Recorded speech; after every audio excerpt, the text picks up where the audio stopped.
Good morning, sweet world, and welcome to the No Dunks podcast on the Athletic Network. It's Monday, October 7th, 2024. I'm J.E. Skeets here in the Classic Factory, and alongside me, as always, Tass Mellis.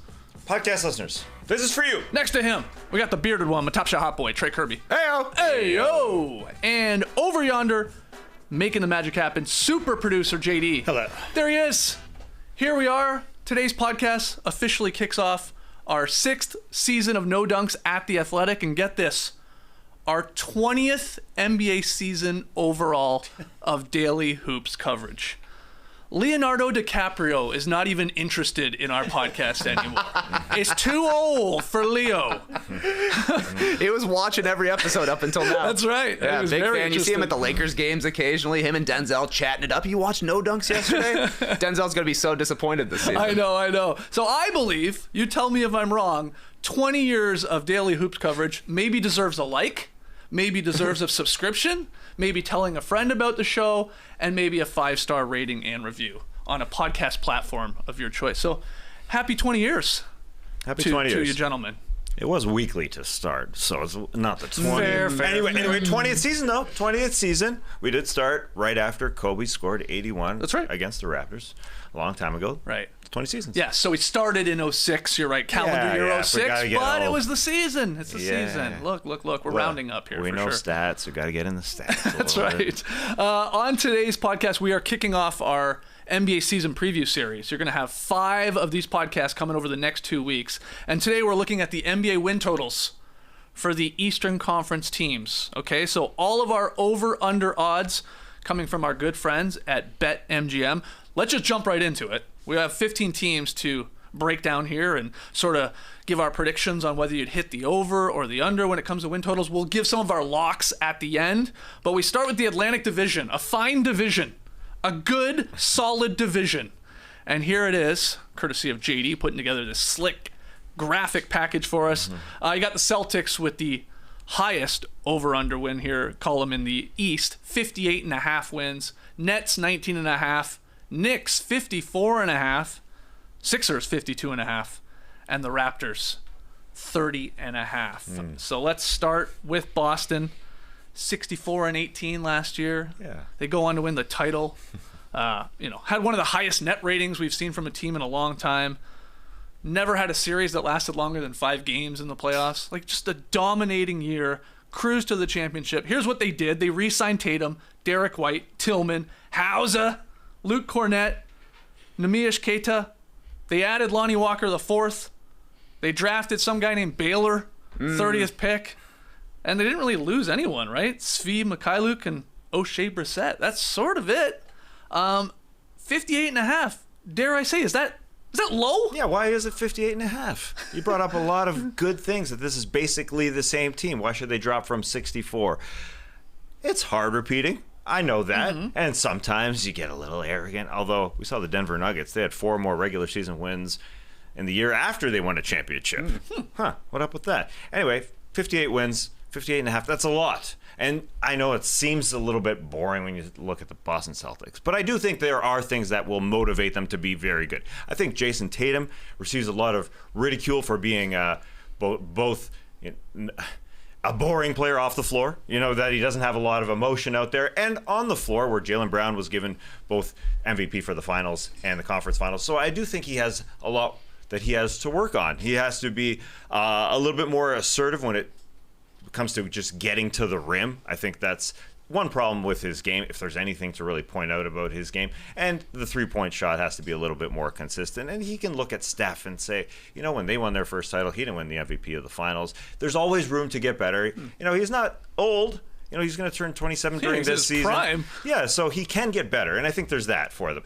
You mentioned the guys that they have coming back. Kristaps Porzingis will be injured until 2025. So there are those types of things that they have to focus on. They have to make sure that Al Horford's getting it on in there, Luke Cornett's getting it on in there, Neemias Queta, the first Portuguese player to win a championship. I think they're going to focus on him a little bit, along with Tillman. Big Queta season coming. He's going to play, man. I think they're going to play a lot of guys that they're going to rotate through. Yeah, Horford, obviously, Cornette back, Tillman, who's only 25, and so they're just going to get those guys involved. Just like Jaylen Brown said in the preseason. He said, listen, we're going to play teams like the Detroit Pistons. No disrespect to the Detroit Pistons, but there's plenty of disrespect to the Detroit Pistons where we're going to get everybody involved, and they're focused on that. He said, against the Detroit Pistons, we're going to get Sam Hauser 10 shots from the three-point line. Or we're going to get Peyton Pritchard 30 points. So, he's dissing the Detroit Pistons, but it is a bigger goal for them. Get back to the finals, because we're getting everybody involved. So I think there's enough for them to get back to 58.5, being this good team, probably being the last super team that you'd consider with this new CBA, with getting everybody involved, all those guys coming back. They're paying a lot of money. So yeah, can they get there? I mean, everyone got paid, really. And that's one question when you have a championship team is the old Pat Riley fear, I guess, of the disease of me, right? Where everybody comes a little me first after you get that title. But Trey, I mean, is that a concern for you with this team? Because, again, everyone got paid. Al Horford is the only guy in the rotation not signed through next season. So, potential retirement. Yeah, right. On the deck. So do you think it's a worry at all of Brown and Tatum button heads over who's the man, or some of these other guys wanting a bigger role at all? I don't. I think, if anything, the Celtics are coming into this season as the most disrespected NBA champions of the 2020s. Okay. Nobody's thinking this is one of the great teams out there. They won by far the most games in the league last year, and both Tatum and Brown can come in with a chip on their shoulder. How often does that happen for a team that dominated the regular season, dominated the playoffs as well? How do they not hit 58.5 over? The questions are Porzingis being out. Guess what? They went 10-2 without Porzingis in the playoffs last year, 21-4 during the regular season, and maybe the motivation isn't quite there to prove that they're the best team in the league. I think Kevin Pelton had the stat that teams are rarely going back-to-back 60-win seasons, especially if they win the championship in that first 60-win season. You look at the rest of the Eastern Conference, Knicks got better, Sixers got better, but the Celtics are still miles ahead. I think they're still in the top tier of the East all by themselves, so maybe they don't have to go for 64 wins, but they should still finish with the most wins in the league. They should be the number one overall seed in the NBA regardless, so I think this is an easy over for me. Easy over? You're leaning that way? Or are you because what you said, Jaylen Brown, that's my only pause. He's saying, he's literally circling the calendar going, okay, this team sucks, so we'll get Pritchard a bunch of shots. Or this team sucks, I won't play that one, and Hauser can go off. That could maybe, diminish your win totals, get you from 64 down to 58 or 55 to 58 range, but maybe not because they're so good. Yeah, and maybe it makes those other players better and ready for our playoffs, like the San Antonio Spurs have done in the past. And the back-to-back 60 seasons is a good stat that Trey brought up, but all they have to do is hit 59 for the over, and this one being that it's 58.5, so you got to get close. I think Jaylen Brown has enough to motivate himself, though. The whole Derek White was chosen for Team USA over him. I mean, Derek White over me, he can pull the Jimmy Butler, the Tobias Harris over me thing.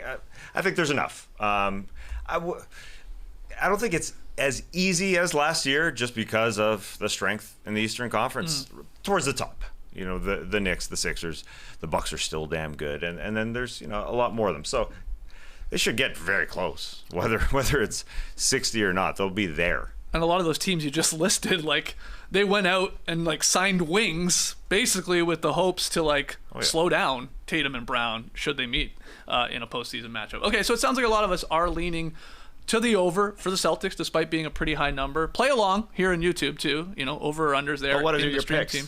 I'm leaning over. Yeah. Leaning or taking over? Well, I'm not locking it in, so I guess I'm going over. But Nice. I'll lock in some later. Over if I have to pick. Yeah. You? I'm also an over man. Yeah. Yeah. So a 60-win team here once again. Okay. Or 59. Jaylen Brown looks jacked. The guy looks huge. His face looks different because he doesn't have a beard anymore. He did a lot of underwater training. What is the out-of-the-box training method you're most excited about when you see from a player? Maybe it'll be underwater. Sometimes you'll see a guy running the hills. Oh, I like that remember one. Joakim Noah training with Laird Hamilton back in the day, surfing. You know it. Yeah, what's your cross-training of choice? Look, a big pop for any pool work. For sure, because you always get a great photo. Somebody standing at the bottom of a pool with weights Love or something like that. But put me down for sand dunes. Yeah. Tough to run in sand. Big time. Okay, even if it's flat, let alone a hill. So sand dune workouts. I'm 100% with you. I mean, it's impressive what Jaylen Brown has been doing underwater, and I love the pictures as well, but he's never playing underwater. True. He's going to be playing in air 100% of the time. So you should be training on the dunes, if you ask me. But I guess the counter to that is if I can play underwater, then I can easily play on land. Yeah, So- it's very much like dodgeball. You can dodge a wrench, you can dodge a ball, you can play basketball underwater, you can play it above water. Everybody knows that. Okay, let's keep it moving. From one of the highest over-under totals to one of the lowest. It's the Brooklyn Nets at 19.5. I thought this was a good division. Well, besides the Nets, well, that's maybe the Raptors. Who knows? Last year, the Nets finished 32-50, 11th in the East. Remember, this team was like 500 at Christmas, and then they like failed and went like 10 games under a few weeks later. That was the whole controversy of sitting some guys and maybe Yes. punting on the season, and it went terribly wrong after that. They were good for a while, then they ended up pretty poorly. They re-signed Nick Claxton, Keon Johnson, Trendon Watford. They added a new coach in Jordy Fernandez. Bojan Bogdanovic is there, Shake Milton, Zaire Williams, Killian Hayes signed as a Yes. free agent, and they lost Bridges, Lonnie Walker, and Bates Diop. Let's start with you, TK. 19.5. Very low. Very low. Very, very low, but maybe this is one of the really bad teams in the league this year. Oh, yeah, they've got worst team in the league potential, Right. but I don't think they turn into the worst team in the league until later on in the season, because you're mentioning some of these guys who are still left over, and that's what this team feels like, a bunch of leftover guys from other trades, because like Cam Johnson, he could be helpful to another team. He's still a really solid player, but if he leaves, way less talent on the Nets. Same with Dorian Finney-Smith. I think Nick Claxton is more locked in with Yep. Brooklyn, but still a guy who maybe they could be wowed with the trade. But the thing with the Nets is that they did all of this Bridges stuff in the summer, did the trade with the Rockets at the same time, so that they could go into this season ready to be bad, right? Like, they're going into the season saying, can Cam Thomas score 30 points a game? That's one of my favorite things to talk yourself into, is that a player who scores a lot on a terrible team is going to lead the league in scoring. Last year it was Jordan Poole. Yeah. This year it's Cam Thomas. We'll see what he does. It never quite goes as well as you're anticipating. But the fact that they might be playing the beginning of this season with these guys who are trade targets later on leads me to believe they're going to hit the over just barely, because they'll win too many games in the first 2/3 of the season before they really zero out and are running things through Cam Thomas and Zaire Williams. Yeah.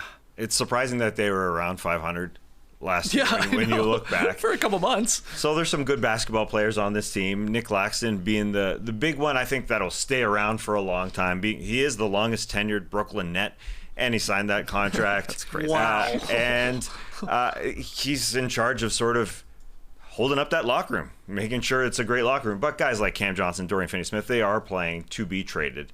And those are the only three guys that are making a decent amount of money that are signed past this season. They only have $64 million on the salary cap next year, because they're looking to see, yes, if they can get a Cooper Flag in the draft, or to get somebody like Kyrie Irving. You want to come back? Give up that $40 million. Come on way. back. Okay. No way. If you want to ratify something that happened earlier in your career, maybe. Probably not. Jimmy Butler, give up that $50 million. Come on over. Okay. I'm not sure who they want to sign. I'm naming the biggest names right now. Like LeBron's not coming. Okay, forget about that. But those are basically the three biggest names. And we're watching Cam Thomas. We're watching Ben Simmons in a contract year. Oh, yeah. So maybe, Oh, yeah, baby. maybe Get he'll your be good. shirts off. Yeah. For a couple months, he'll be able to play basketball. He'll play for a bit. He'll play in October. Maybe I said a couple months. That's too Yeah, I was many. going to say a couple One. months, maybe a stretch. Yeah, he played, Hopefully he into plays. double digits, and there's guys that they took flyers on, but this is going to be it's going to be bad. It's gonna be a bad team, but I like your thinking, TK. Like, I look at the roster. Okay, if there's a healthy Ben Simmons, it's a massive if. But then you have Claxton, you have Dorian Finney-Smith, you have Cam Johnson. That could be a decent defensive team. We love Jordy Fernandez, obviously coach of Team Canada. I think he's a really talented coach. I think he's gonna give them opportunities night to night in terms of the game plan and stuff like that. So yeah, I don't know. Is this team worse than the Wizards? Worse than the Pistons? It's tough for me. Personally, I have Wizards as the worst team in the Okay, league, but I think okay. I probably have the Nets second worst team in the league. So you like Justin over, I'm especially a barely before they over. trade. Yeah, give me exactly 20 wins for this team. And you would Yeah, go. this is tough, but I do think the Mikal Bridges factor was a big factor last year having him around, so I'm going under. Okay. I mean, Dennis Schroeder was going to do some stuff too again this year, but You think it'll be one not of buying the, in. Yeah. The Cam Thomas shooting a lot is going to happen. That'll be fun. He's going to score a lot, 20 plus guaranteed. But the defense, I don't know if I can buy in. Even though there are good defenders on this team, there are definitely good defenders on this team. I will side with TK on the just over. It's a low 20-win team for me. But we'll see. How many points per game did Cam Thomas average last year? Probably like 23 or something. Yeah, 22.5 points per game on 45% shooting. Okay, so this year, 25, 26, definitely in play. Awesome. In play for sure. They'll get the shots. All right, let's move to the New York Knicks. 54.5 is their win total. Last year, this was a 50-32 team. Lost to the Pacers in the second round. Started losing guys left and right. They were top 10 offensive rating, top 10 defensive rating.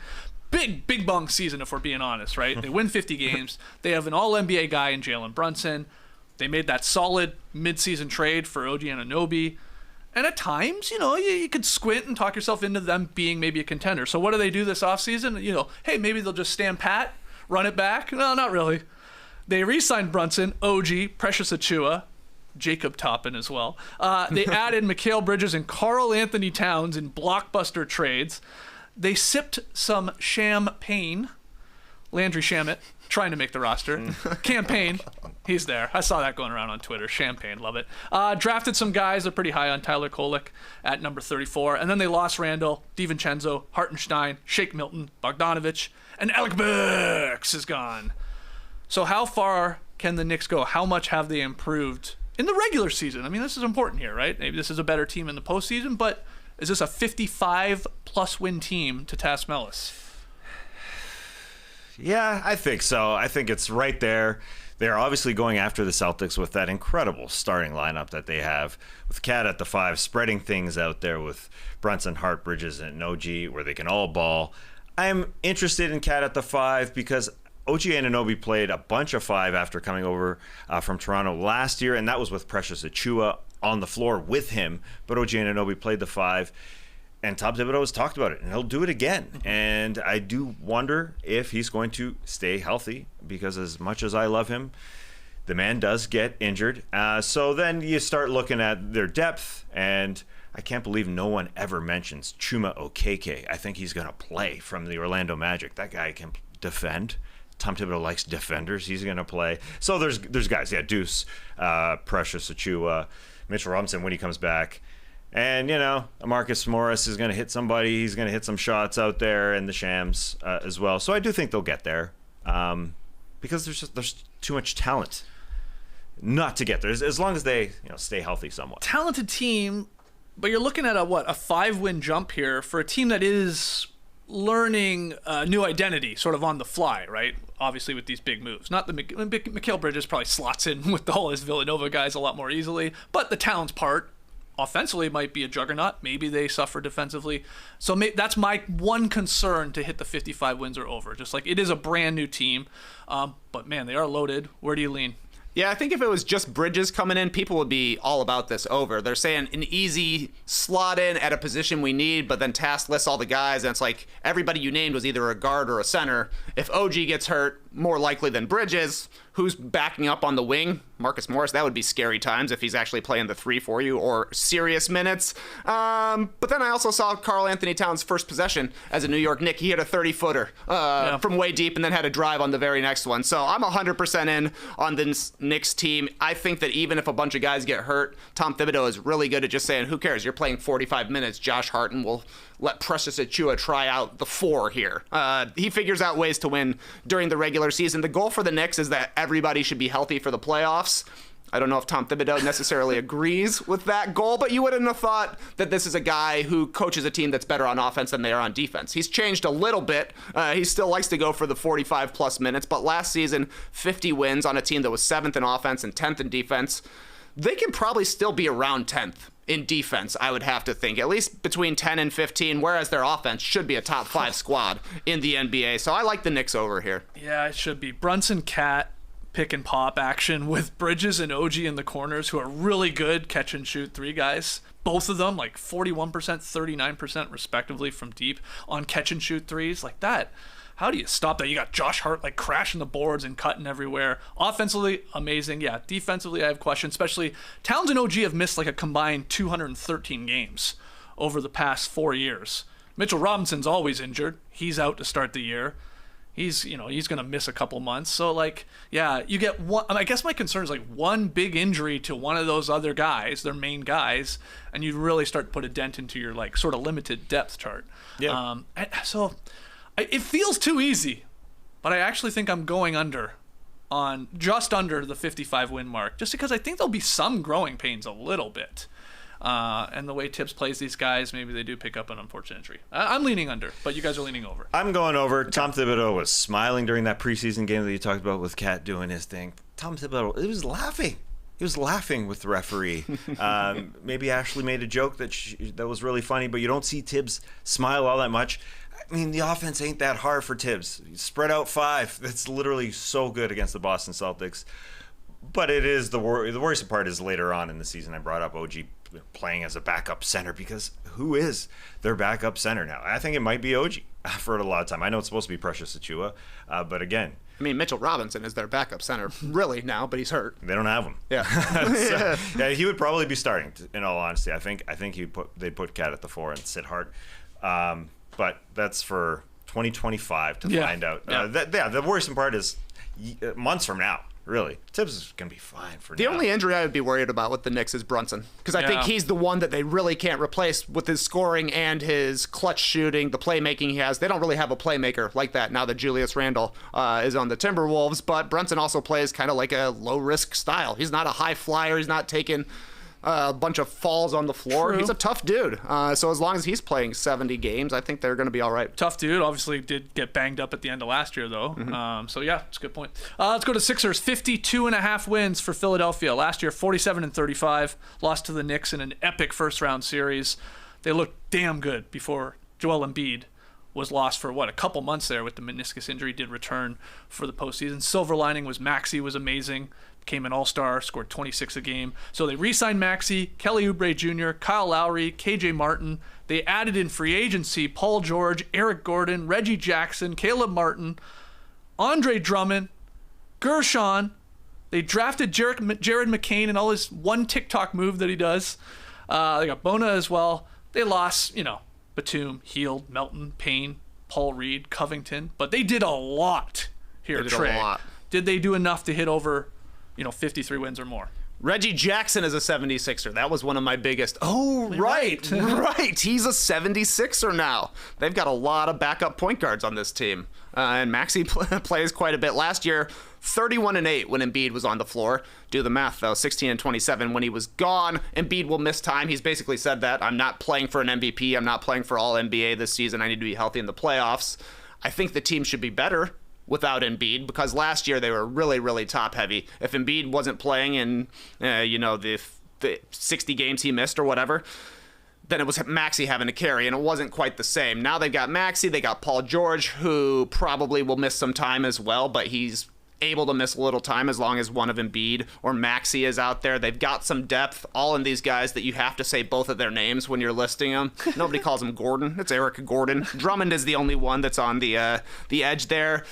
I just don't think the 76ers care too much about the regular season here. I think they'll be good enough to finish in the top 4 in the Eastern Conference, home court in the first round, but I don't think they're going to be trying to be the number 1 seed, because it feels like they're geared up only for a playoff run, and that's really all that anybody cares about this season with Philadelphia. So I'm going to be barely under, I think, 52.5. Okay. Yeah, same with me. The team doesn't really care about the regular season all that much. Either does the front office. Daryl Morey said it. It's not only Embiid that we should worry about, but there's other guys, and it's totally true.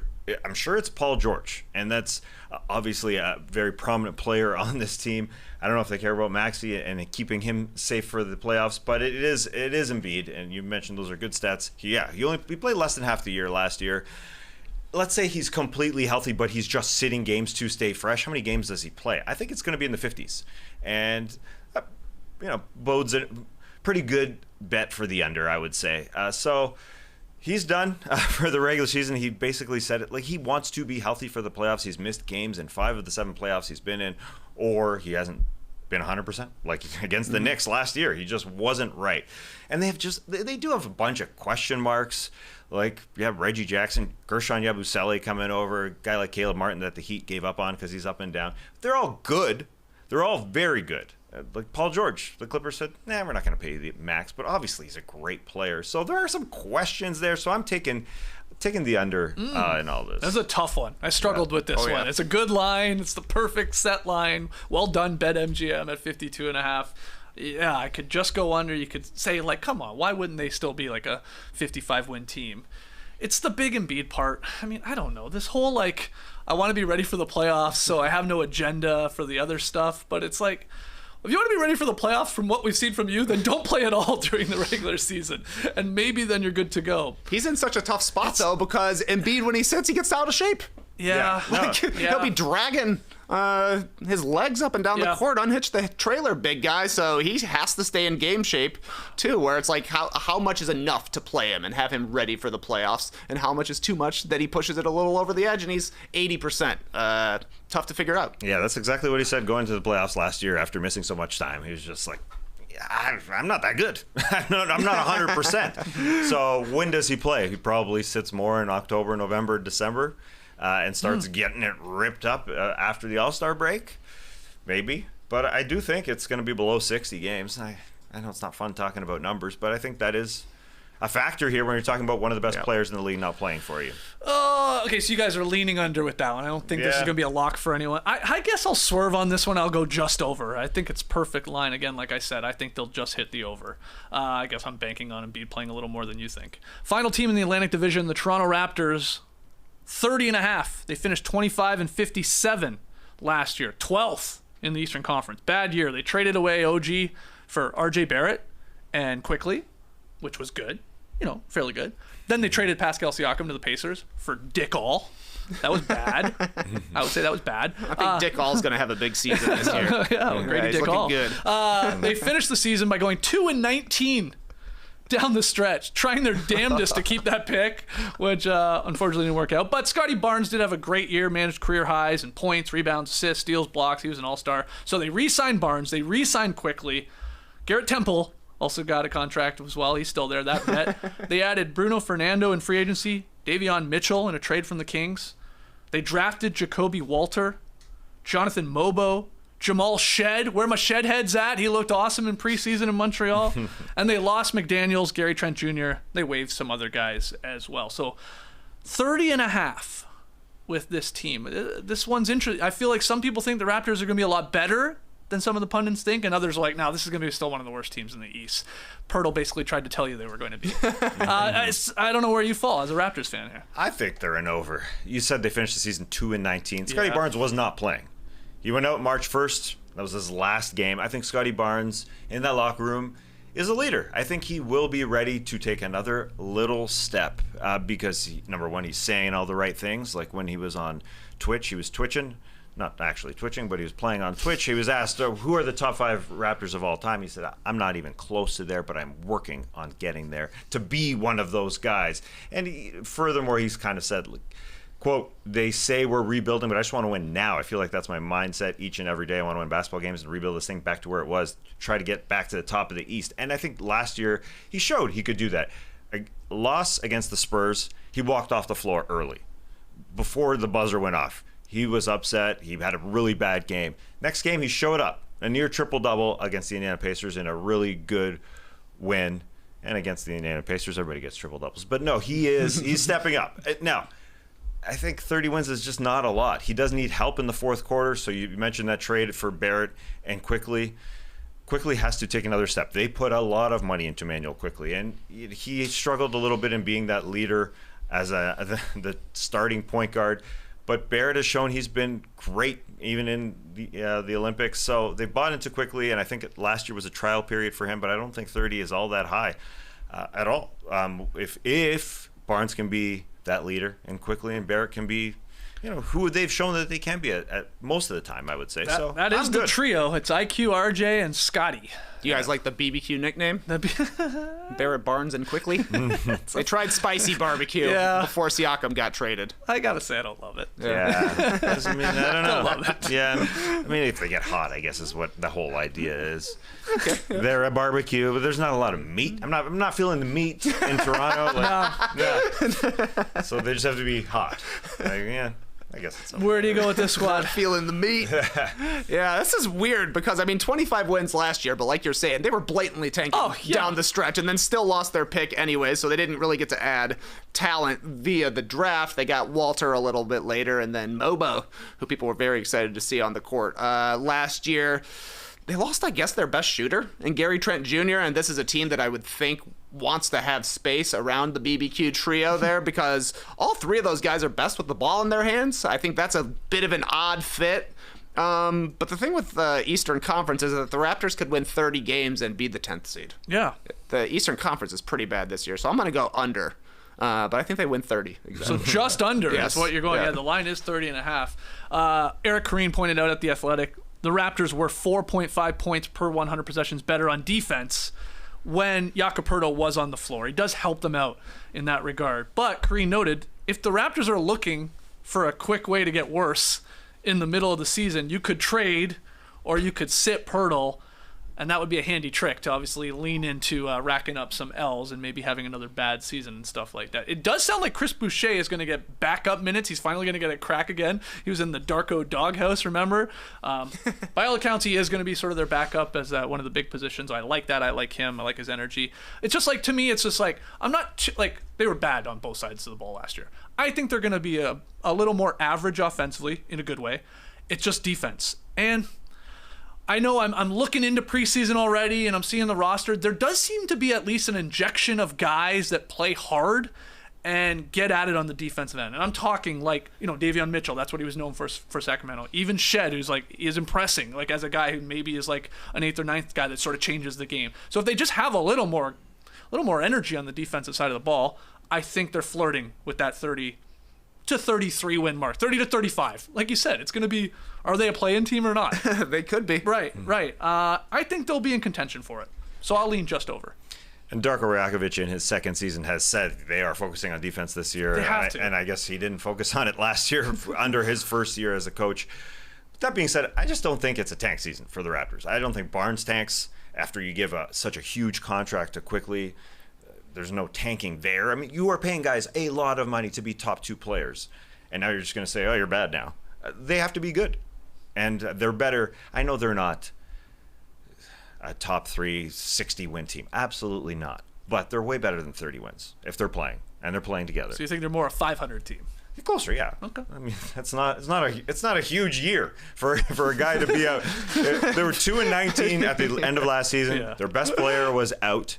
And yeah, they're 25 wins. If they can get into the 30s, if they can be sort of like the Rockets were last year. That was a 500 team, you're right. Yeah, that's okay. That's the dream. That's the dream, man. That's the BBQ. dream. Oh, maybe the dream is a 500 9-10 matchup for sure. Over or under 1.5 pizza parties? Oh, They got one pizza party last season for a 3-game win streak. Will they get 2 3-game win streaks this season? Oh, yeah. yeah, 2 pizza parties. 2 pizza parties. Yeah, Pizza. Nice. Cardboard pizza, but love the dipping sauce. All right, let's go to the Central Division over-under totals here. We'll throw them all up on the board here. Smiling Giannis here in the Central Division. The Bulls, 27.5 over-under win total. Cavs, 48.5. Pistons, 25.5. Pacers, 46.5. Bucks, 50.5. So obviously we'll start there alphabetical order with Trey Kirby's Chicago Bulls. 27.5 is the over-under line. Last year finished 39-43. Finished 9th in the East. Yeah, baby. They beat the Hawks. Then they lost to the Heat in the play-in, so they didn't actually get into the playoffs. They re-signed Patrick Williams, added Josh Giddey and Chris Duarte in trades. Got Jalen Smith as a backup big there. You got Buzelis with the number 11 pick. Josh Primo is going to get a chance, maybe a 2-way deal here. Okay, there's that. Lost DeRozan, lost Caruso, lost Drummond, lost Javonte Green.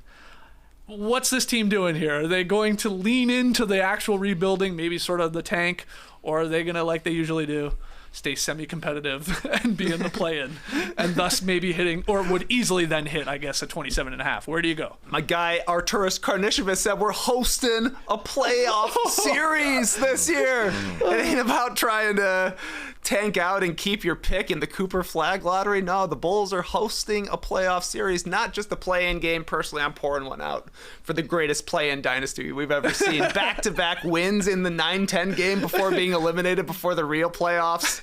The thing with the Bulls, 27.5 is a low number for an over-under of a team that has like legitimate NBA players everywhere. This is not a team that's guys all on their first rookie contracts or recently drafted or picked up off the scrap heap. Levine's a 2-time All-Star. Vucevic is a 2-time All-Star. They just paid Patrick Williams. He's in his 4th year. Same with Josh Giddey. You know, there are guys around. It would behoove the Bulls to finish in the bottom 6 of the NBA this year because their pick is top 10 protected. Even if people start jumping over them, they would still finish 10th and keep the pick. But it's the Bulls. They ain't ever going to do that. I'm going over. Wow. Not a happy over. No. No, they should be under. A frustrated over. But they are going to go over because they're going to be at the end of the season. They're going to be sitting in 12th seed, but that 10th seed is in view. Let's go for it. Can't wait. Cannot wait. I don't know what this team is going to be on the floor. That's the thing. Talented players. Of course. Kobe White last year handling the ball. Good. Josh Giddey at times with the OKC handling the ball. Good. Now you have Levine back. Who is going to handle the ball? I think they're all wanting to touch the ball. Now Zach Levine in his first press conference, very positive. Extremely positive. He stopped the first question and said, "Hey, I want to talk here. It's my first press conference in 8 months." And he said all the good things, like I'm going to do everything that the team needs me to be, which is, I don't know. It's just one of those teams that I think they're going to have some big questions on the offensive end. Now, 27.5 is not a high number. No. It's pretty low. I mean, it's extremely low. Billy Donovan's Bulls teams have always, hit that, even in the 72 game season. That was a 31-win team, and then 46, then 40, then 39 last year. So they're always like a 500 team. Ish.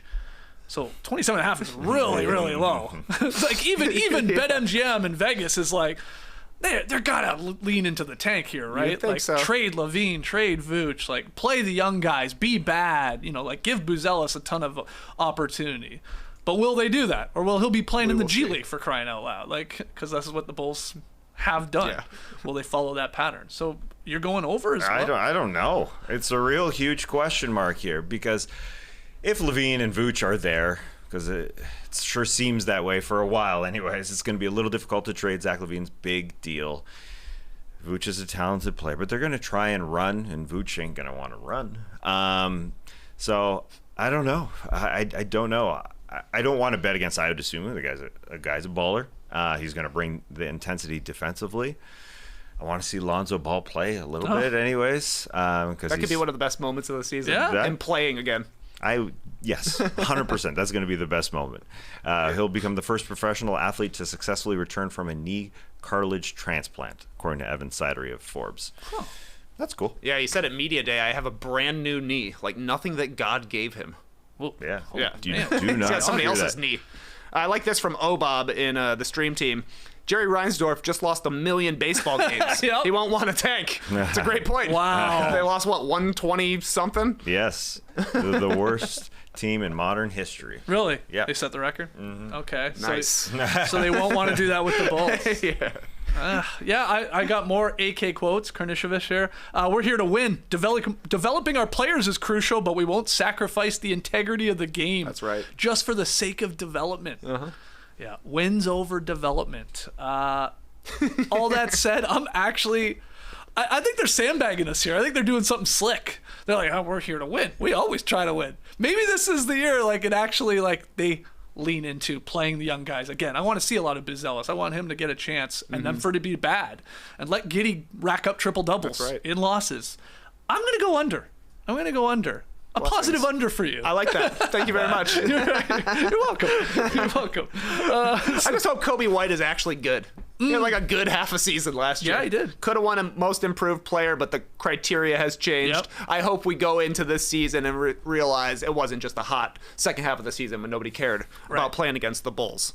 Yeah. But of course, now he's like probably third in line to handle the ball. Yeah, that's the weird part. It's this very strange very part cool. because LaVine is extremely healthy. Apparently, the healthiest he's been in a long time. He looks ripped. He looks huge, and he's extremely developed.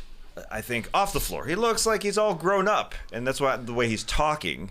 And so he may want to play to get traded. Well, that's sure. what, exactly. I was going to say, best case scenario, I mean, you're the Bulls fan, so you tell me, isn't it like Zach LaVine actually balls out for the first, 6 to 7 weeks of the season, looks good, looks healthy, and then there's his trade value sort of comes back, and then there's like some packages being offered to the Bulls to move him, right? If it were also simple I know. because if he starts playing well, then the Bulls are like, man, Jesus. we got this guy under contract. Why would we trade him now? Yeah. 25 a game on 50, 40, 90? Here's something weird. Chris Duarte has the head of a man who is 8 inches taller than him. The guy's got a giant head. I didn't realize it until he showed up at Darvin media Ham day. dome? Yeah, he's got a big old dome. Uh-huh. Like his head would fit Zach LaVine's body much better than Zach LaVine's does. Just something to I'll have to consider. look into that. Thank you. Interesting point there at the end. It's a good point. Let's move to the Cavaliers. 48.5. They finished 48-34 last year. Lost to the Celtics in the second round. Numerous injuries for the Cavs last year. Despite that, again, still got to 48 wins, got the 4th seed. They reached the Eastern Conference semifinals. They re-signed Donovan Mitchell, Jared Allen, Evan Mobley. Got a new coach in here. Bickerstaff is out. Kenny Atkinson is in. They drafted Jalen Tyson with the number 20 pick. They got JT Thor. And, they lost Marcus Morris, Damian Jones, Isaiah Mobley. No. They didn't lose a whole lot. They really re-signed their guys and changed their coach. So what's up with this line? 48.5. It's a good question. Can't win one more game if everybody's like even a little bit more healthy and Kenny Atkinson unlocks something? Well, they were really great when they were injured. That's the problem. Donovan Mitchell turned it up a notch when both Darius Garland and Evan Mobley were out. So I think that's the big question, and they are going to get all those guys involved, and that's what Donovan Mitchell did by signing the extension. He said, okay, I'm coming back because I know that I can't just be a number one guy in the playoffs, so we have to get other guys involved, and Kenny Atkinson is up for that. He's up for getting Evan Mobley involved specifically. He said Mobley can do more, and he talked about all the things that he can do more, and it's totally true. He can bring the ball up in transition. He can be a ball handler in 5-out situations.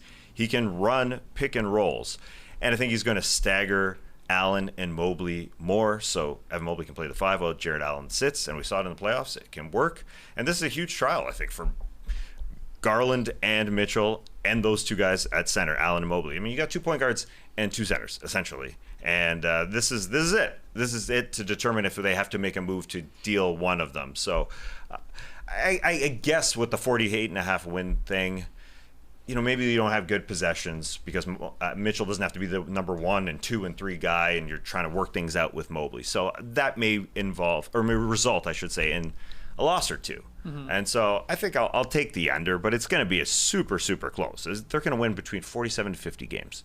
That is my my prediction. It's going to be super duper close. They're not incredible, but if all those guys are clicking, they should be a 50-win team. Yeah, I actually like the over for the Cavs. Basically the same team, but they're adding a better coach in Kenny Atkinson, who you think will probably have a little bit more sophisticated schemes, at least on the offensive side of the ball, which is where the Cavs have the most room to grow. They've got a great defense when Mobley and Allen are both out there. And when one of them is out there, they still got a pretty solid defense. So I think the continuity and the fact that you go through who left the team and it's basically nobody, just brothers. Brothers are leaving. But yeah, you add Kenny Atkinson, who I think is definitely better than JB Bickerstaff. Maybe there's a Jared Allen trade down the line here. It could happen during the regular season. I think if that were to happen, this would be an under because maybe it means the mix isn't right. They got to figure out their backup center spot if things were to change. But going into the season, I like the way the team the Cavs have built. I think they've got a lot of players together. I think they got a better coach. They know how to play. They know their top 7. So I will go over just barely, literally 1 win extra. I'll go 49 wins for the Cavs.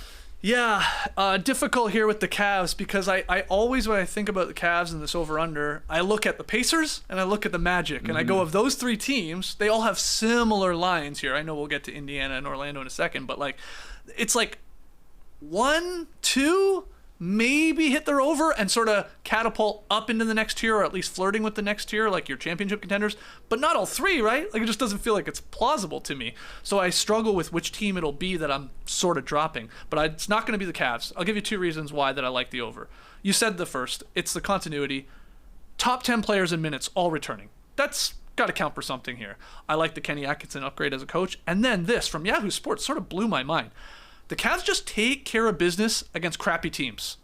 Over the last 2 seasons, the Cavs were 57-12 against teams under 500, 41-53 against opponents at or above 500. So, struggling against the better teams, but you want to rack up a bunch of wins, you beat the crappy teams. And there's still a fair share of bad teams in this league, and they usually take care of business. They play the Bulls 4 times and the Pistons 4 times. That's right. Yeah, that's nice. right. 8 wins. Really nice. That's right. So I like just the over here, like, so probably like a 50-win team for the Cavs, because they're just saying, they're like, hey, if we're healthy, we got a new coach, bring back everybody, we're one more win is all we're looking for. One more win. Right. So I'll take the over, leaning for the Cavs. Let's go to the Pistons. That's where JB Bickerstaff is, by the way. Yeah, he's coaching Detroit. 25.5 is the line. Yeah, that's a bit of a jump. They finished 14-68 last year. They were dead last in the East, dead last in the NBA. They had one of the worst offensive ratings, one of the worst defensive ratings. It was their worst season in franchise history. They had a 28-game losing streak. The longest single-season losing streak in NBA history. I think it somehow is forgotten. But they re-signed Cade Cunningham. They got Fontecchio back. Again, they got Bickerstaff as their coach. They got Malik Beasley, Tobias Harris, Paul Reed, all in free agency. They traded for Tim Hardaway Jr. They got Wendell Moore Jr. They drafted Ron Holland II with the number 5 pick. And who'd they lose? Quentin Grimes, James Wiseman, Taj Gibson. 25.5 though. We're looking at a significant jump there in the win-loss column. Can the Pistons do it? Yeah, I was wondering if a team had ever had the worst record in the league, not drafted first, and then still had a 10-win jump. Okay. I couldn't figure it out. And their projections. But it can't happen very often, right? Like, no. I mean, a little bit understandable, like the Spurs situation last year. You draft Victor Wembanyama, you win more games. Same with LeBron and the Cavs. I don't know if it has ever happened before, but they should win more than 14 games. Yeah. Yes. The problem is if they win 10 more games, that's a lot more games. They're still hitting the under. There's no way they have a 28-game losing streak again. Yeah, right? I agree with that. Right? No, for sure. Most likely not. They got JB Bickerstaff. At least he wants to be a coach. Monty Williams did not want to be a coach. Right. They've got reasonable players up and down the roster. Players that they're coming from teams where they were all happy to see him go. Bucks fans were happy to say goodbye to Malik Beasley. Sixers fans were glad that Tobias Harris left. And same with the Mavericks and Tim Hardaway Jr. But they come to Detroit and they're like, blessings, manna from heaven. Right. These guys shoot 3-pointers, which are worth 1 extra point, and give more space to all of our guards who like to dribble. It makes more sense as a team. I'm still going under just because the gap is too big. Okay. But I think the Pistons should not be the worst team in the league this year. Right. It feels like if this line was 20.5 or 19.5 like the Nets, I think a lot of people would be pounding the over. Mm-hmm. But the 25.5 is where they get you, Tass. Yeah, they said it well. Yeah. That's what they do. They set good lines. I am going over. Ooh. I do think that you just said that they have better players.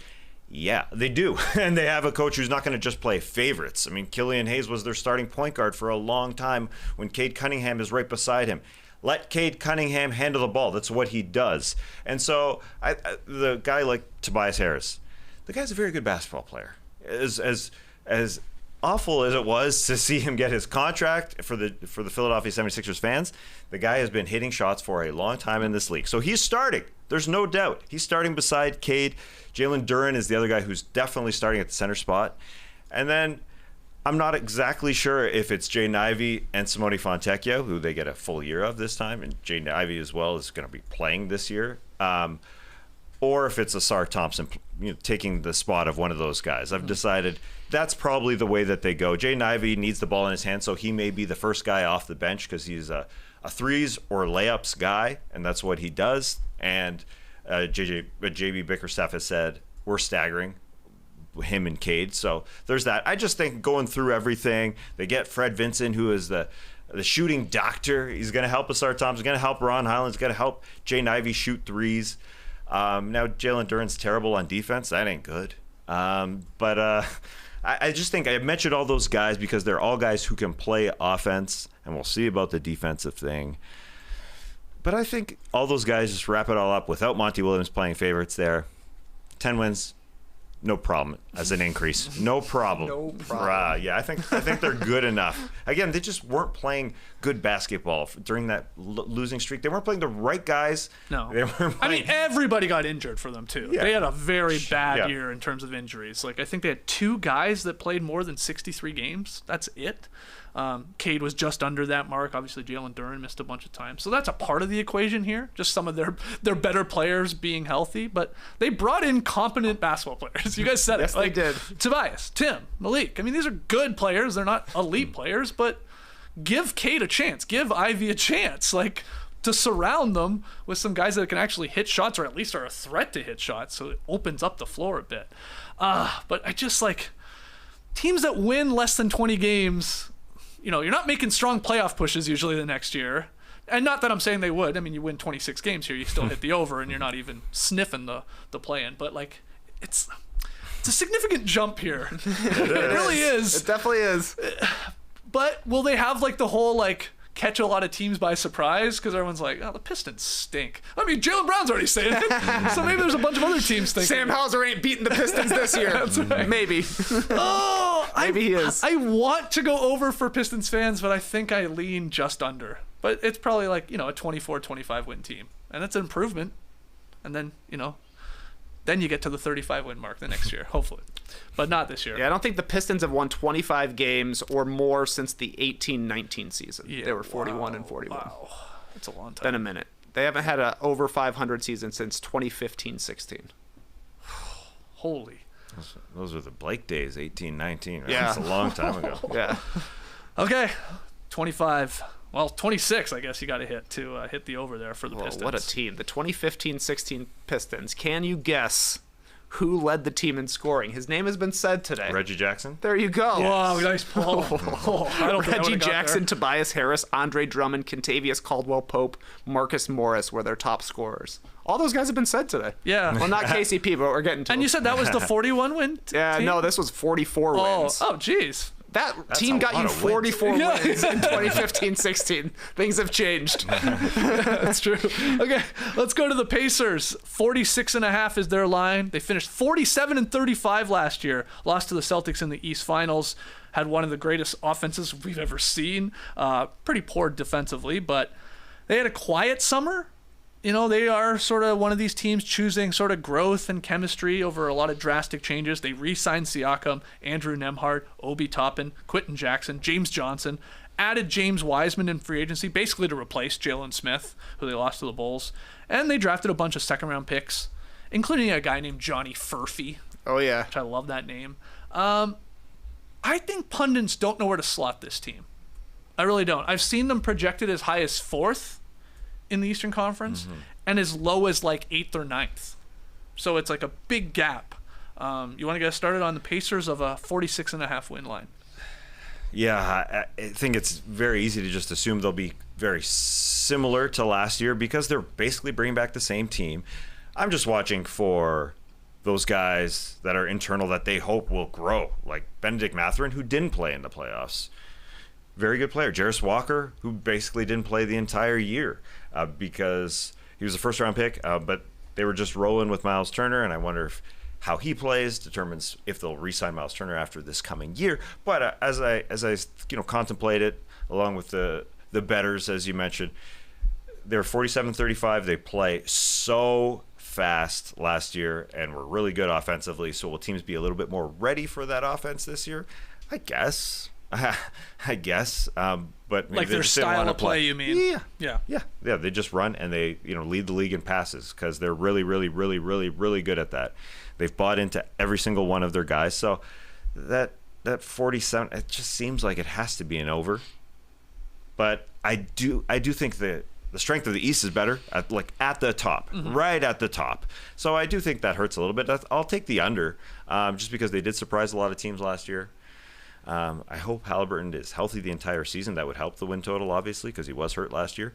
But I think teams will be ready for, number one, the style of play, and just every guy on this team that is exactly the same as last year, essentially. But isn't the style of play in a regular season, it almost benefits them, right? Because teams come in and all right, sweet. No defense tonight. Yep. Let's shoot.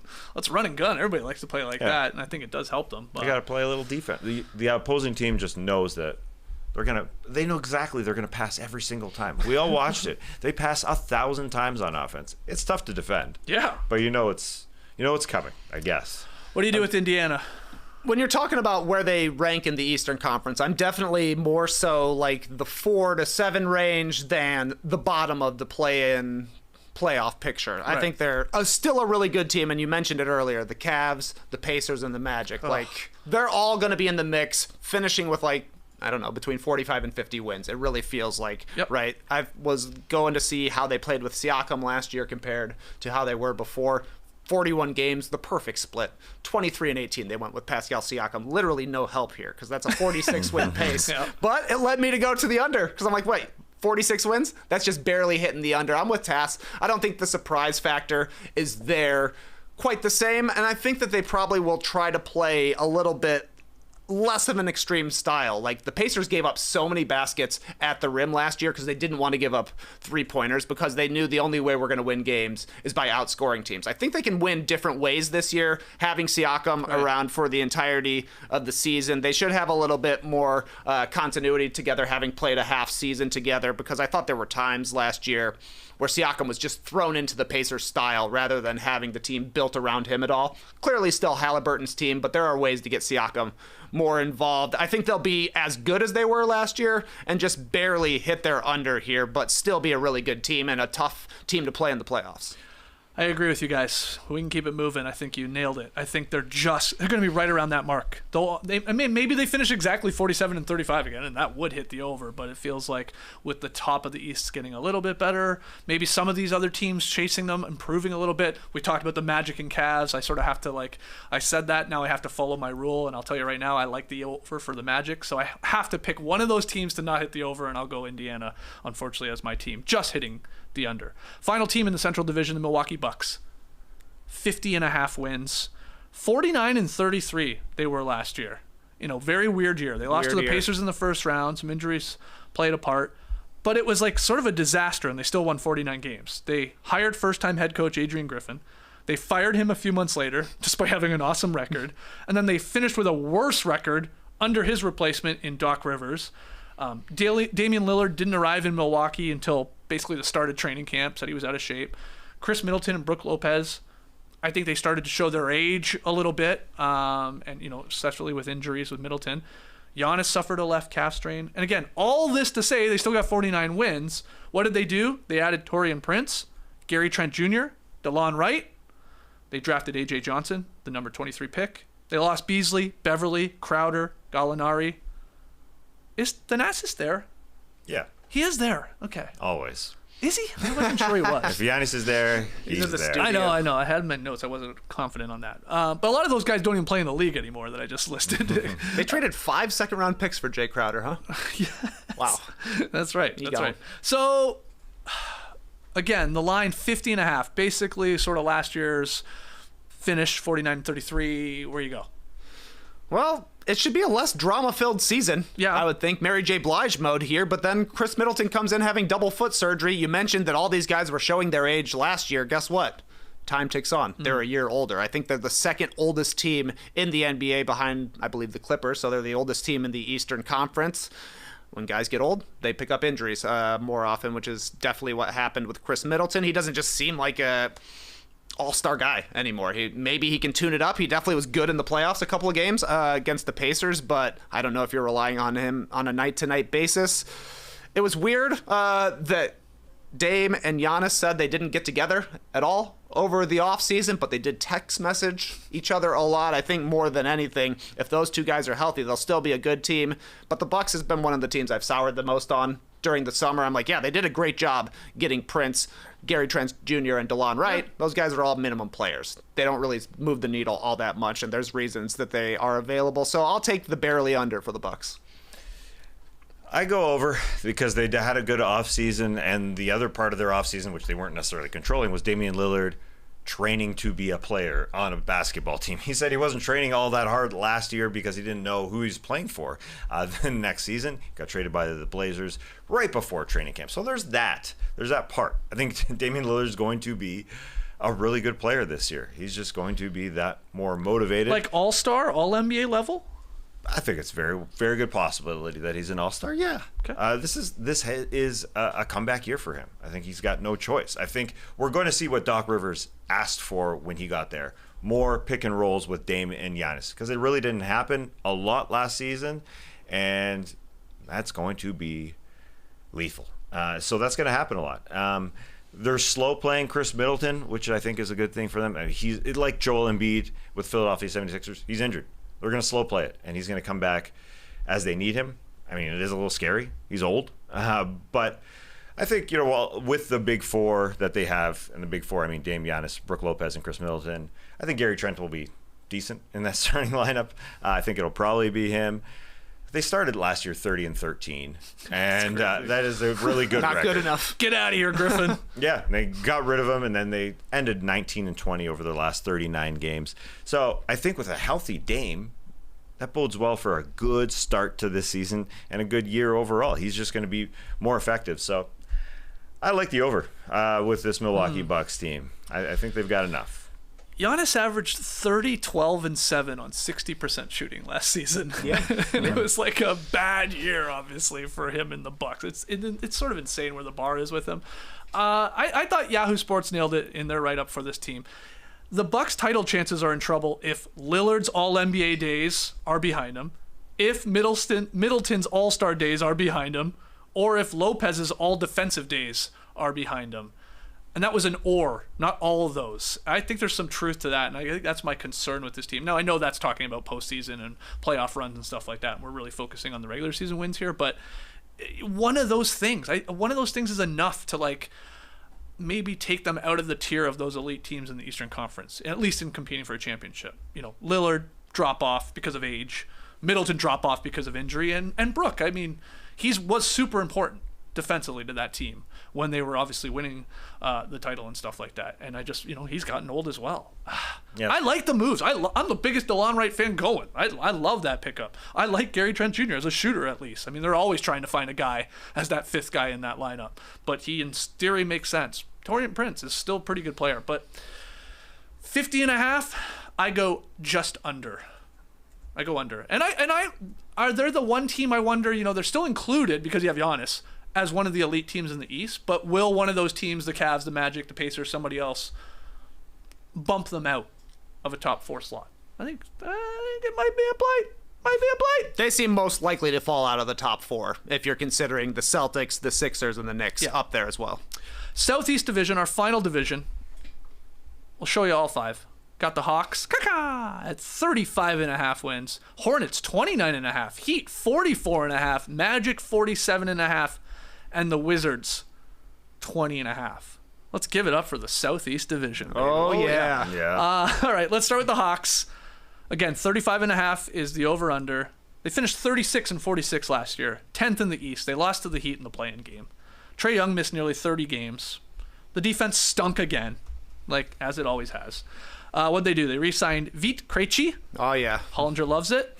We love it, too. He's good. Yeah, he's solid. They added Dyson Daniels, Larry Nance Jr., David the Body Roddy, Cody Zeller, all 4 of those guys coming in trades. Signed Dominic Barlow as a free agent. Sounds like a lawyer.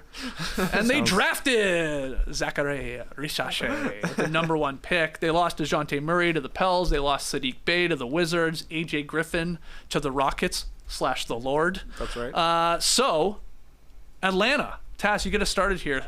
It's a low line. 35.5. Mm-hmm. Can they bounce back? Do you believe in Jalen Johnson? Do you believe in Dyson Daniels as a defensive guy beside Trae Young? Where do you go? I believe in Dominic Barlow. What a name. To me, he's a Wire character. Okay, yes, that's good. That's good, true. I'm excited to see Trae Young on this team. No DeJounte Murray because Now he will be a true Hawk, like a real Hawk. You know how a Hawk just sort of like coasts in the air. He's just coasting, gliding, and then he's gliding. Then boom, dive bomb. Like he will give the ball to Dyson Daniels and DeAndre Hunter, and Jalen Johnson. Then he gets the ball back. Then dive bomb right into the lane. That's what he's going to do. He's going to let everybody else do their thing, and then he's going to score. But I do want to mention Jalen Johnson because he's a damn good player as a second guy now on this team. He was really good, and this team started well last year. Surprisingly, he was 8-7. Then they were 8-7, and then Jalen Johnson got hurt, and then they were 12-17 when he returned, and things just went bad. So there's that. I am interested with the length and the youth transition here with Dyson Daniels, Zachary Risacher, Kobe Buffkin, because I think he'll get some time as their backup point guard, and Jalen Johnson, and a little Onyeka in there as well. But yeah, this is just a mediocre team. Looking forward to seeing Zachary Risacher, but he's 19 years old, and so yes, he can handle. He's a really good player, but at this age, it's going to take some time. Maybe he'll take DeAndre Hunter's role, I think, starting role. I think there's a chance later on in the season, even, but not to start. Kobe Buffkin can play some defense. I don't know. The biggest question is they're going to be a mediocre team. The biggest question to me is, are we going to call Zachary Risacher Zach Risacher at some point? Because Zachary, it's unprecedented in the National Basketball Association. He would be the first Zachary in NBA history. You get a Zach LaVine, a Zach Randolph. They're all Zachs. Yeah. There's not one Zachary out there, surprisingly. Not even Zarba. Not even Zachary Zarba, the greatest official. What a mediocre team. But I am looking forward to this type of team around Trae Young. Guys who are long, like Dyson Daniels and DeAndre Hunter. Will they be able to play enough good basketball around Trae Young? We'll see. Nah, the defense is still going to be bad. They're not even talking about it this year. Last year, they're like, we're going to be better on defense. They were worse than they were the year before. It didn't even make sense. Yeah. Brought in Quinn Snyder. They had DeJounte Murray, allegedly a defender, and they were worse. So this year, they're like, we're just going to score a lot. Yeah, I think that's better. Be the Pacers, man. Totally. That's what they should be doing. Yeah. Like, you've got an offensive engine in Trae Young. The style they play is different, obviously, than the Pacers. That's the brilliance of Halliburton, is that he is happy to get rid of the ball and let somebody else do stuff. I don't know if that's always the case with Trae Young. You're talking about he'll give the ball up, he'll go back around and get it back later. That never happened with DeJounte Murray. He would give the ball up, Murray would shoot it, or Trae Young would do everything until it was time to pass and then dish it to a guy for an assist. But I'm kind of starting to be in on Risacher. The first thing that happened was we played 2K25 with Eshua, and Skeets, you were just green all night with Risacher. I could not miss. That's right. Then we get to training camp, and everybody's coming out and saying, man, he can really, really shoot it as a 19-year-old. I don't know if he'll start right away. Being 19, he's very skinny. He's very green, obviously, but he looks like he'll be a decent player long-term for the Hawks. But yeah, I mean, the bar's low for Barlow, 36 wins, but that's the Hawks. They're going to hit the over. They're going to win exactly 36 games again. Oh, Same exact team. Well, and some people might be like, why though? Why wouldn't they lean into the tank? Go play capture the flag. Go capture that Cooper flag #1 pick. Well, the Hawks owe their 2025 first-round pick to the Spurs. So they have no reason to tank. There's like no incentive there, which separates them from a bunch of other teams that obviously have their own pick and like could, boost your at least odds of maybe getting that #1 pick. So yeah, it's just like they never stop anyone. I'm going to be frustrated with DeAndre Hunter in Game 3. I'm going to be saying, start. Get him in. Start Zachary. But it's just so low. I mean, it's lower than last year. Yeah. And it, honestly, the team on paper, it does make almost more sense. Like, I like the guy. Like, Larry Nance Jr. even, I think, will have a role here when you pair him with some of these guys. Just play some average defense around a team that you're always going to be led by an offensive juggernaut in Trae Young. I mean, you're going to be sort of flirting with a top 10 team usually on that side of the ball. I'll go just over. I'm with you, TK. Like, they're going to do it. They're going to be the 10 seed. It'll probably be battling our Raptors and probably your Bulls again. Our three crappy teams. They've been a mediocre team since Trae was drafted. They continuously win 40 games. Yeah. The last several years until 36 last year. But he missed a massive chunk of games. Yeah, that was definitely a part of it. They're in this Murray transition. was awesome, though, when Trae Young was out. Was. And that is a problem. If Trae were to suffer an injury and he's out for 20 games or something like that, I think this team is much worse without Trae Young than the team without Trae last year. But, Vit Krejci, he could take a little bit more playmaking responsibility. He's the most underrated player in the league. Wow. Because 98% of people who watch basketball do not know who Vit Krejci is, and he is legitimately allowed to be in the NBA. Yeah, he's sort of like he's like the new Fontecchio. A little bit, yeah. We like him. He's just a solid ninth man. That's right. Yeah, That's right. He defended Jason Tatum well last year, and they've got some long guys, some young guys. Obviously, they're caught in this. Hey, are we just tanking, or are we going to be good? I think again they're going to be sort of a mediocre team, and it'll be sort of fun to watch. Dyson Daniels, who I think will be good.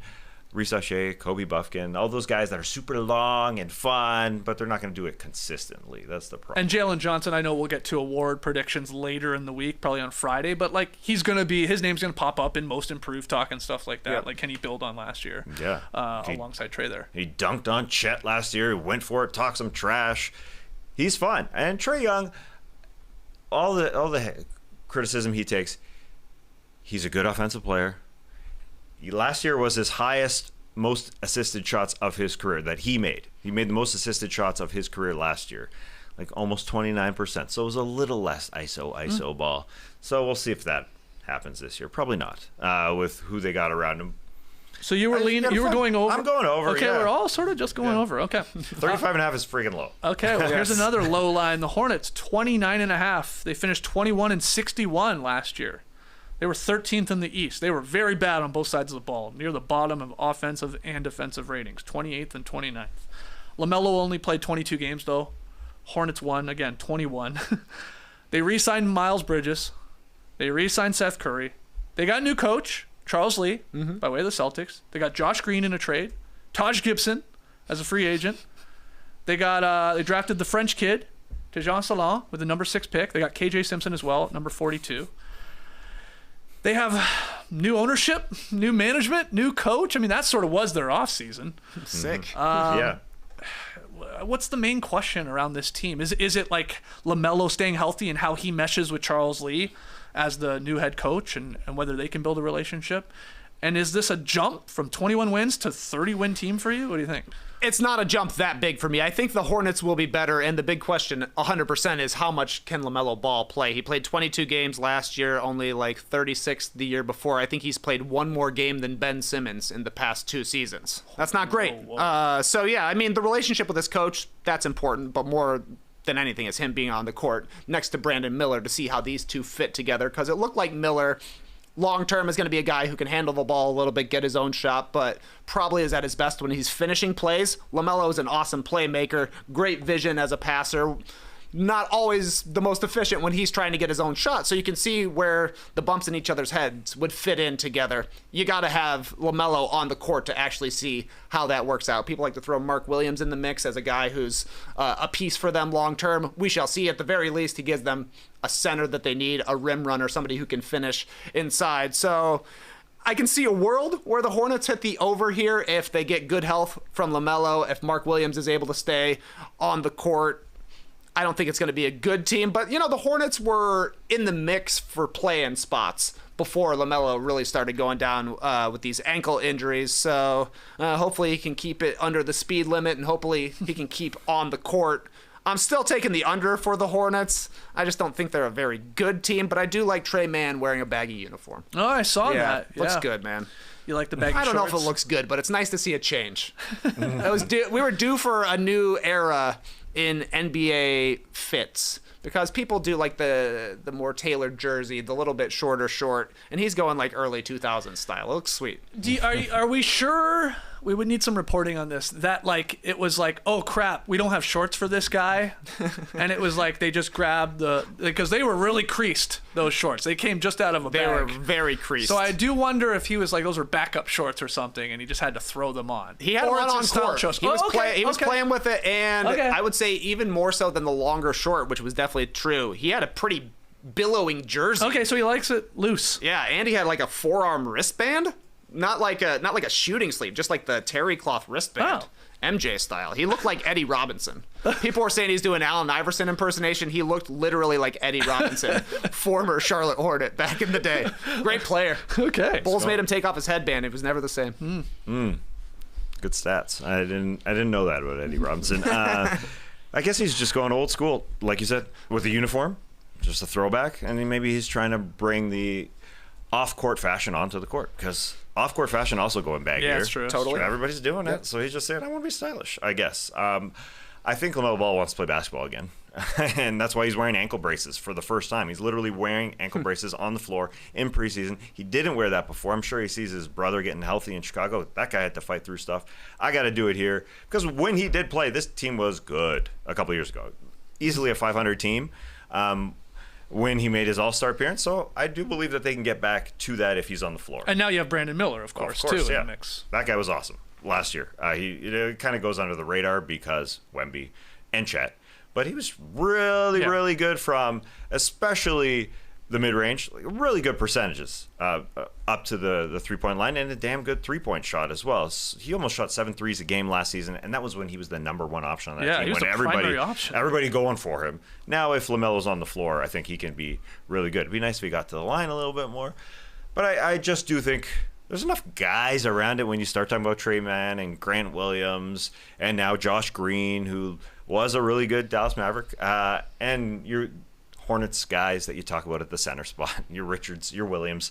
Like, there's enough guys. There were Taj Gibson. They haven't done that in a long time. I can't remember the last time that they brought a guy who's not going to play all that much just to be a locker room guy. Right. So maybe that helps to be. What do we got an over-under total 29 here? and a half. Just a 30-win team. That's the thing. Very low, yeah. I'm going just under that. They're going to be improved, especially if just LaMelo plays. But I don't see I don't see a play-in team out of this squad. And new coach Charles Lee and all that. So I'll just go under. What was your? I'm going over. Okay, just going over. because okay. they're good in LaMelo Ball's first 2 years. He's played 4 years in the league. 2 are healthy, 2 are not. And so they were good in the healthy years. A few more teams left. Let's go to the Miami Heat. 44.5 is their line. They were 46 and 36 last year, finished 8th in the East. They lost to the Celtics ultimately in the first round. They couldn't overcome a combined 62 games missed from Jimmy Butler and Tyler Hero. And they just scraped into the play-in, got in there, but they re-signed Bam Adebayo, Thomas Bryant, Haywood Highsmith, Kevin Love. They added Alec Burks. That's really all they did. Yeah. And they drafted, of course, some guys. Ware, a number 15 pick, energetic 7-footer, who looked actually really solid in Vegas. He might get an opportunity there. They lost Caleb Martin, Patty Mills, Orlando Robinson, Jamal Cain. So this is a team that really did not do a lot this offseason. And maybe that's why the win-loss total is dropped from what they actually finished with last year. Is it too low, though? 44.5? It's a big question. There seems to be a lot of chaos with the Miami Heat, just what this team is going to be. But I think Eric Spoelstra thrives on chaos. That's what he digs into, he loves. So it is a question of who is going to start for me, even with this team. Udonis Haslem, the great Udonis Haslem said on a podcast, he said Tyler Hero's not starting, but then Pat Riley said that guy is starting.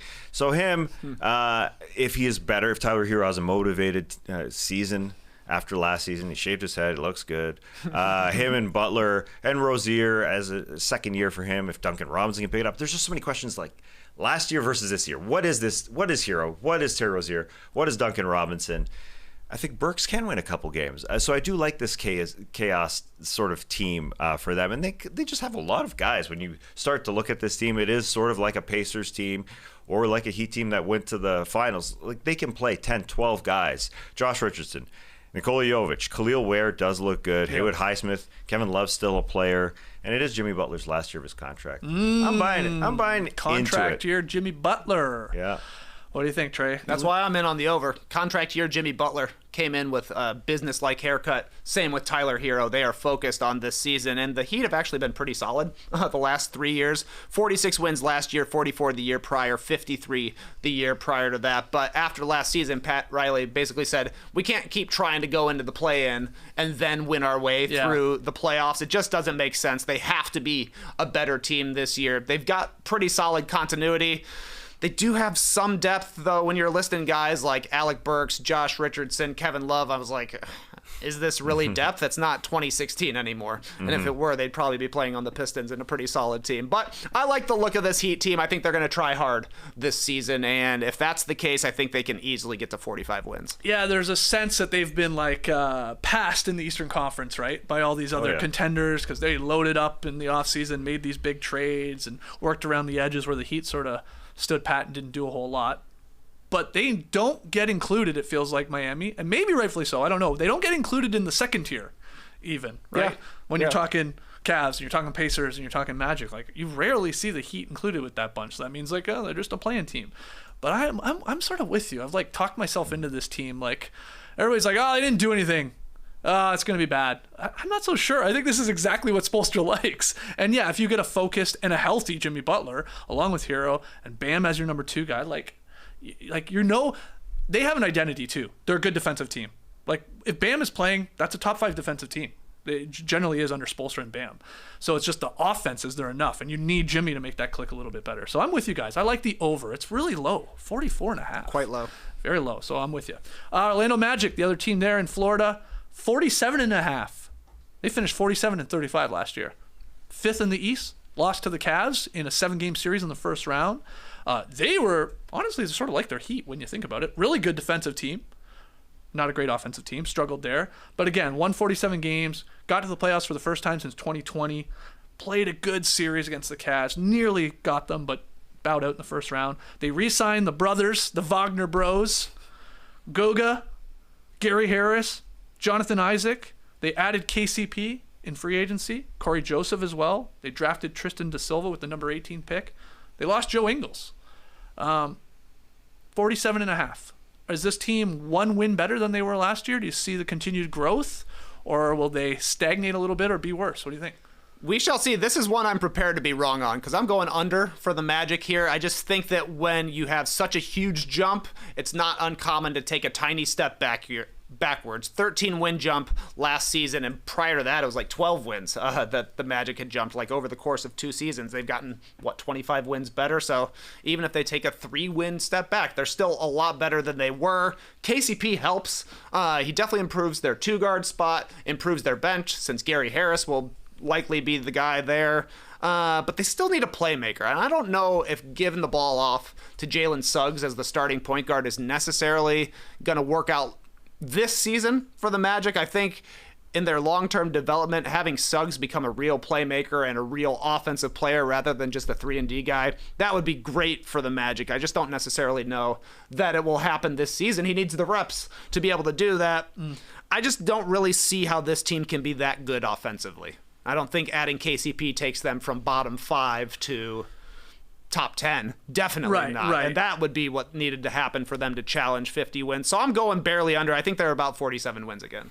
Yeah, when we watched the team last year, we thought this team needs a ball handler. They need a guard out there. And KCP is definitely not that type of guy. He is going to run around pins and be really, really good at shooting those threes, coming off movement. He's going to be good. That being said, I think it does help them enough offensively. I think a couple things. I think it helps Jalen Suggs a little bit more because he was the guy who took the best player on the other side of the floor every single time. And that hurt him as the game went on. He got tired. You could check his point splits. First quarter to second quarter, third quarter, fourth quarter. He just went down.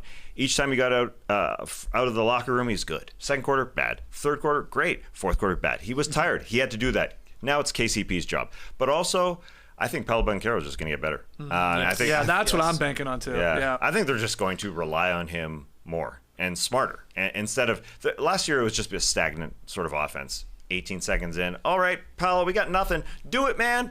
And so his efficiency numbers were down. But now I think if he becomes a little bit more of a screen setter, I think that they're going to get that involved. That's going to happen. He's just going to be better. And the supporting players are going to be better. I know they've put a lot of stock into Banchero and Franz hasn't been that guy quite yet. He's dropped off a little bit. This is year 3 here. He's had a couple long summers, and I don't know if that's been the factor where they won the gold in 2023 in the summer, and then 2024 he played in the Olympics as well.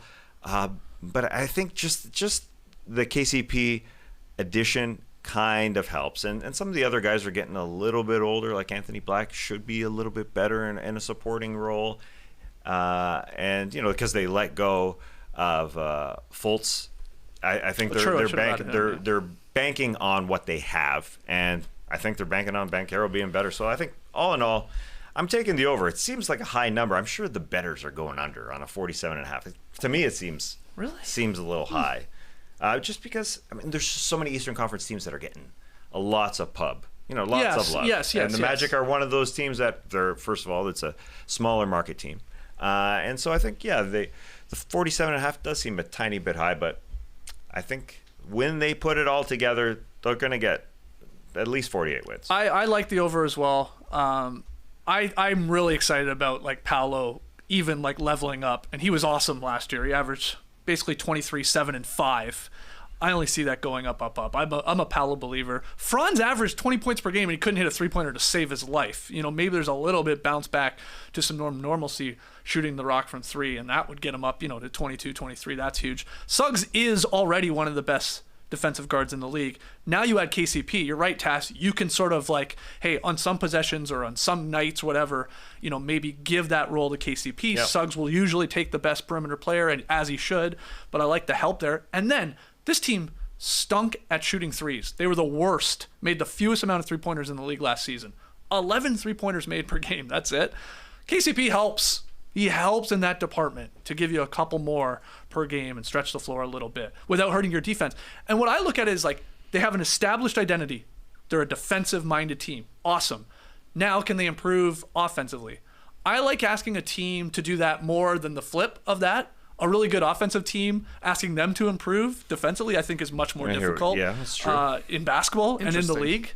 So I like the chances of them being a little more average offensively and keeping that like top 3 defense. So I'm in on the Magic. I think they're like going to be flirting with that 50-win team, 50 mark. Final team is the Wizards, 20.5. They were 15-67 last year. They were saying, thank God for the Pistons, because nobody really talks about us, and everybody's focused on that 28-game losing streak. But they were one game better than Detroit, finished 14th in the East. Bad on both sides of the ball. Very few encouraging signs even from their players. They re-signed Rashawn Holmes and Anthony Gill. They added Sadiq Bey. Got some old guys in Malcolm Brogdon and Jonas Valanciunas by way of trades. Drafted Alex Sarr with the number 2 pick, Bub Carrington at 14, Keshawn George at number 24. Lost Avdia, lost Tyus Jones, lost Landry Shamet. 20.5, though, one of the lowest lines we've talked about here today. Sure is. Where do you go? I'm going under. I do think losing Denny Avdia and Tyus Jones is a factor because, you fill them in basically with Malcolm Brogdon and Jonas Valanciunas. As much as I love Brogdon, he hasn't been able to stay healthy, and he really didn't help a Portland Trailblazer team last year. And so I don't know if the veterans really help. Jordan Poole is really what they're banking on here, being that guy he was in the second half of last year. He was better. Coming off the bench. The numbers are good. 21-6. So he's going to score a lot. Kuzma's working on being a playmaker. I just don't think there's enough at all. That's the problem. You're relying on those two guys and hoping for somebody like a Bilal Coulibaly or Alex Sarr being awesome. Mm-hmm. But I don't think this is the year. Don't think so. Yeah, this is the worst team in the league for me. Their starting lineup, at least in their first preseason game, and seems reasonable for going forward into the regular season, was Poole, Coulibaly, Kuzma, Sarr, and Valanciunas. Yeah. Wouldn't be surprising if Valanciunas and Kuzma are traded at some point this season, and then the team gets even worse because that's not a good starting 5. That's like a bottom barrel starting 5, but this is a team that needs a whole bunch more talent. They don't even have the first guy there, really. Maybe it'll be Sarr long term, but nobody's looking at him as a franchise cornerstone. Maybe they're able to get that guy in this upcoming draft, which means you need a good pick in the draft, which means you need a bad record, and this is just a bad team. They lost the 2 guys everybody likes on the team, in Avdia and Tyus Jones. Everybody else is like, what? Do you want him on your team? Can he actually help you win? Poole's got a championship. Kuzma's got a championship. So if you're another team, you can talk yourself into it. But if they're your top 2 guys, Tass was just telling me how much better Jordan Poole was in the second half of the season because he was coming off the bench, and the Wizards are going to start him because they basically have to start him. Not a great year for the Wizards. I have them as an under, but they want to be under. Yes. I think they want to win less than 20 games this year. I exactly in my notes, I said, will they trade Kuzma? Will they trade JV? Will they trade Brogdon to competitive teams? They should, probably, and that means they'll be even worse.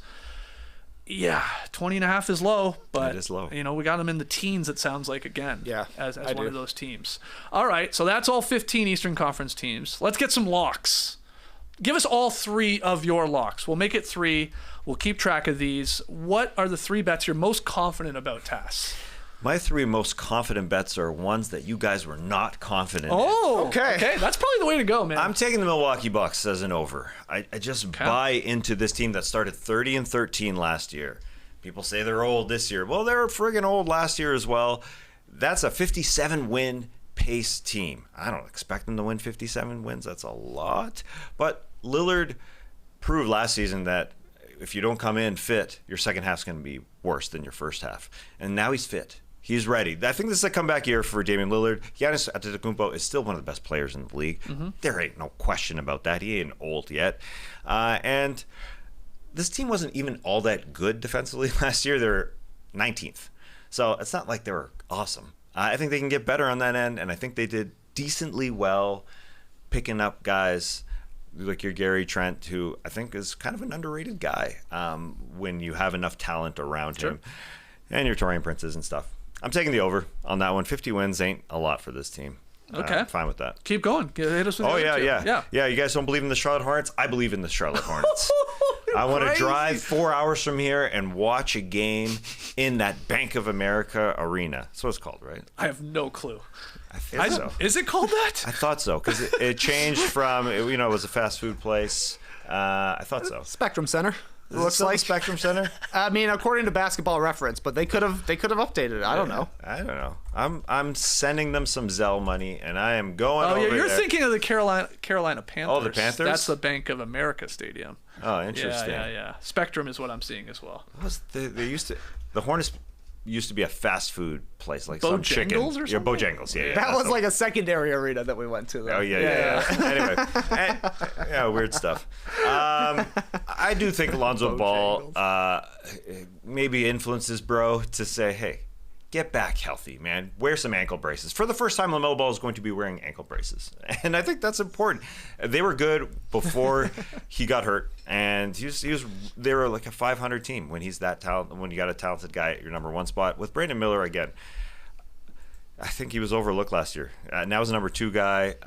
They're going to be really good. I think Charles Lee will have some sort of effect on that locker room. Taj Gibson will have some sort of effect on that locker room. It's weird to see him in a Hornets uniform. It is very weird. That's weird. So that total. So Milwaukee over, Charlotte over. What's your 29.5. Yeah, that's fine. I'm taking the Toronto Raptors. 5 more wins than last season. That's it. I think they're good enough for that because Scotty Barnes was out for so long in March and April. They probably get to that mark if Scotty Barnes is playing because he's that good and he's a leader. And I think Quickly will be better this season. I don't think there's any doubt about that. I think R.J. Barrett has shown that he's grown. Bruce Brown at the end of last year, he said he was playing on one leg the whole season, basically. He's got 2 now, so that'll help. So 3 overs, this guy.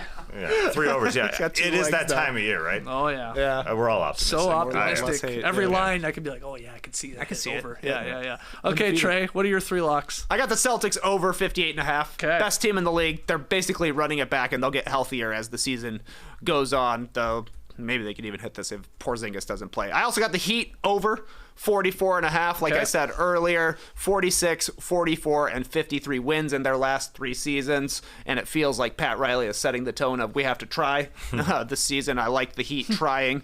And then my under lock is the Wizards under 20.5. Okay. Just doesn't make sense I think as a they'll team. just be one of the worst teams. They'd- Okay. They would love it. My 3 locks, I'm going to give you 2 unders and an over. All right? I'm going to be pessimistic. I'll give you 1 from each division. In the Atlantic Division, I'm going to go under 54.5 for the Knicks.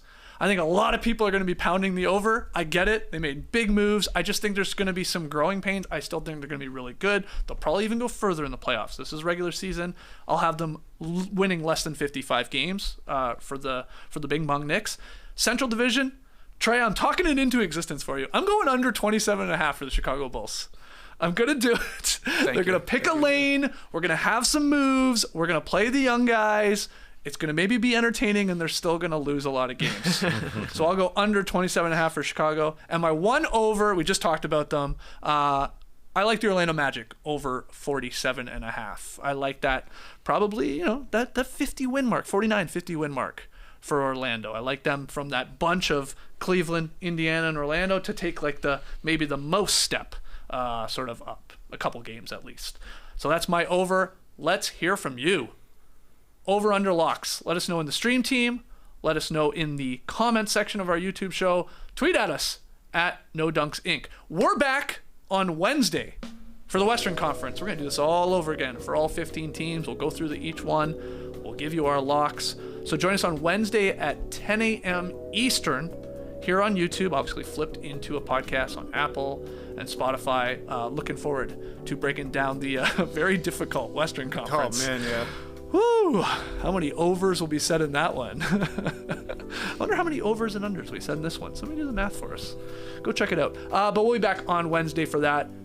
Like, subscribe, 5-star ratings and reviews. Until Wednesday, Clip It Bros. You heard it here first. Have a great time. Turn up. Love you guys. Awesome.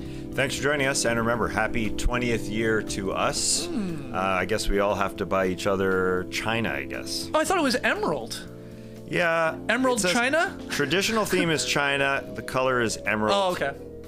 As a stone, or platinum as well. What do you want? Plates? Or do you want like a saucer or something? Who wants saucer? Does anybody want a saucer? Saucers. No fine plates. China. Who wants saucers? Emeralds for everybody. All right. Brace the day, people.